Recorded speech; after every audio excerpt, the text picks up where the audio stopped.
السلام علیکم ورحمۃ اللہ وبرکاتہ۔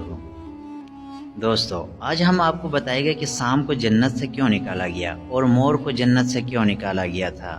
دوستو، چلیے جانتے ہیں کہ سام اور مور کو جنت سے کیوں نکالا گیا۔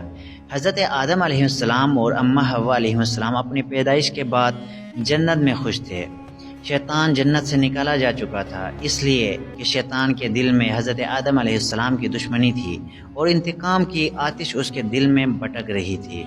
دوستو، شیطان کو جب معلوم ہوا کہ حضرت آدم علیہ السلام کو جنت کے تمام کھانے کی اجازت مل چکی ہے، لیکن شجر ممنوع یعنی گندم کے دانے کو کھانے سے منع کر دیا گیا ہے، اس کے بعد شیطان زمین سے جنت کی اور روانہ ہوا۔ جنت میں شیطان کو اندر آنے کی اجازت نہیں تھی، وہاں اس کو داخلہ منع تھا، لیکن اس میں اعظمیات تھے جس کے ورد کرنے کی وجہ سے شیطان کو یہ طاقت حاصل ہو گئی کہ وہ پہلے آسمان سے ساتویں آسمان تک پہنچ سکے۔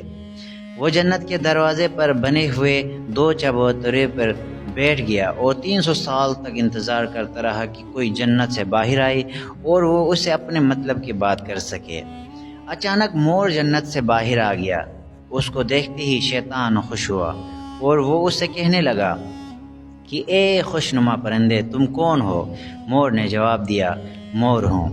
اس کے بعد مور نے کہا، تم اپنے بارے میں بتاؤ کہ تم کون ہو؟ شیطان نے کہا، میں عالم کروبیہ کا ایک فرشتہ ہوں اور ہمیشہ اللہ کی یاد میں رہتا ہوں۔ میں یہ چاہتا ہوں کہ جنت میں بھی جاؤں اور وہاں کی نعمتوں کو اپنے آنکھوں سے دیکھوں۔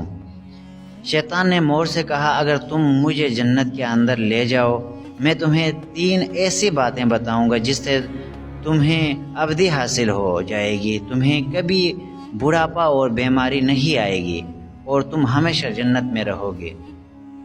لالچ میں آ کر مور نے کہا، مجھ میں اتنی طاقت نہیں کہ میں تمہیں جنت میں لے جاؤں، لیکن میرے ایک دوست ہے، وہ شاید تمہاری مدد کر سکے۔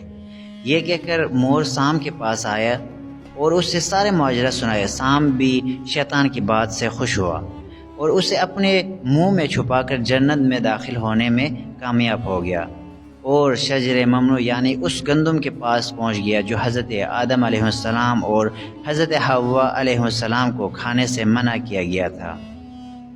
وہیں دوسری طرف جنت کے نگہبانوں کو ترنت اس بات کا پتہ چل گیا کہ شیطان جنت میں داخل ہو گیا ہے۔ جب نگہبان شیطان کو جنت سے نکالنے لگے تو اللہ کے حکم ہوا کہ اسے ابھی جنت میں ہی رہنے دیا جائے۔ شاید یہ بھی حضرت آدم علیہ السلام کو امتحان تھا یا اللہ کی کوئی حکمت تھی۔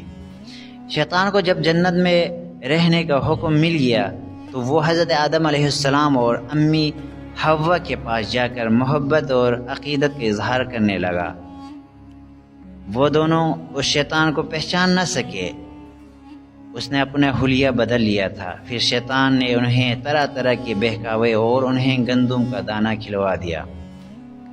اس کے بعد اللہ کے حکم پر فرشتوں نے حضرت آدم علیہ السلام کو کوہ سرادیپ یعنی سری لنکا کے قریب اور ماں حوا کو جدہ کے سرزمین پر اتارا دیا۔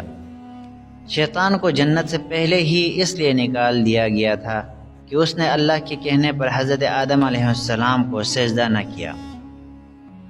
اگر آپ کو یہ ویڈیو پسند آئی ہے تو اسے لائک کرنا اور اس طرح کے مزید ویڈیوز کے لیے سبسکرائب کرنا نہ بھولیں۔ تھینک یو سو مچ۔ اللہ حافظ۔